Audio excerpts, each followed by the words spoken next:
اعوذ باللہ من الشیطان الرجیم بسم اللہ الرحمن الرحیم۔ ان مسائل میں، ان شبہات میں جو ہمارے ملک میں رائج ہیں وہ یہ ہے کہ مسواک کرنے سے روزہ کا ٹوٹ جانا ہے، روزے کا باطل ہو جانا۔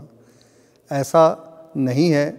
علماء یہ کہتے ہوئے نظر آتے ہیں کہ اگر آپ کے پاس مسواک، لکڑی والی مسواک ہے، اگر خشک ہے تو آپ بلکہ مستحب ہے اس کا پھیرنا، کیونکہ اس مسواک کے سلسلے میں تاکیدات انتہا سے زیادہ ہیں۔ ہر نماز سے پہلے کہا جاتا ہے کہ آپ کسی طرح مسواک کریں، چاہے انگلی کے ذریعے ہی اپنے دانتوں پہ پھیر لی جائے تب بھی مسواک ہے۔